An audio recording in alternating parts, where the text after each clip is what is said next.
ശാന്തിക്കും സമാധാനത്തിനും സമവായത്തിനും വേണ്ടി നിലകൊണ്ട കേരളത്തിന്റെ പ്രിയ തങ്ങൾക്ക് കേരള ജനത വിട നൽകി.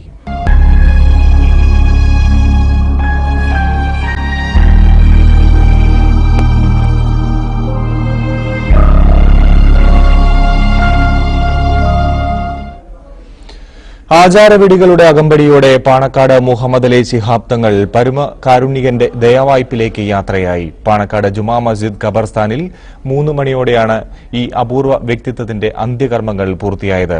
രാജ്യത്തിനകത്തും പുറത്തുനിന്നെത്തിയ പതിനായിരങ്ങൾ മൂടിക്കെട്ടിയ മനസ്സോടെ ശിഹാബ് തങ്ങളോട് വിട പറഞ്ഞു.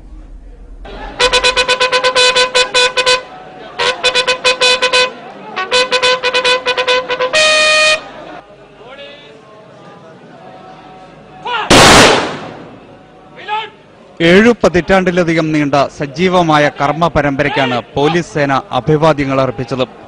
ശിഹാബ് തങ്ങളെ ഏറ്റുവാങ്ങിയത് പ്രസിദ്ധമായ പാണക്കാട് ജുമാ മസ്ജിദിന്റെ ഖബർസ്ഥാനും. 3 മണിക്കാണ് ടൗൺ ഹാളിൽ നിന്ന് ആംബുലൻസിൽ മൃതദേഹം മസ്ജിദിലേക്ക് എത്തിച്ചത്.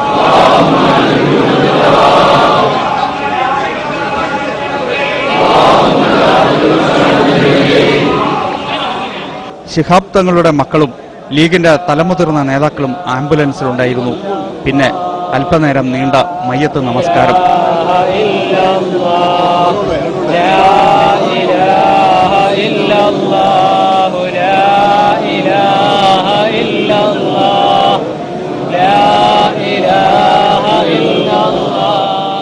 കേന്ദ്രമന്ത്രി ഗുലാം നബി ആസാദ്, ഇ അഹമ്മദ്, ഉമ്മൻചാണ്ടി, രമേശ് ചെന്നിത്തല, പി കെ കുഞ്ഞാലിക്കുട്ടി തുടങ്ങിയവരൊക്കെയും ഖബറിസ്ഥാനിൽ എത്തിയിരുന്നു. മസ്ജിദിൽ നിന്നിറക്കിയ മൃതദേഹം ഉറ്റവരും ബന്ധുക്കളും ചേർന്ന് ഏറ്റുവാങ്ങി. അള്ളാഹുവിനോടുള്ള അതിരറ്റ പ്രാർത്ഥനകളുടെ അകമ്പടിയോടെ ഖബറടക്കം പൂർത്തിയാകുകയായിരുന്നു.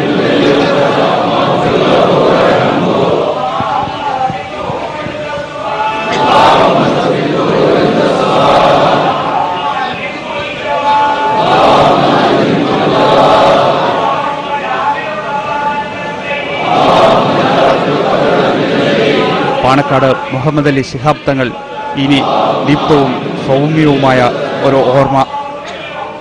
മനോരമ.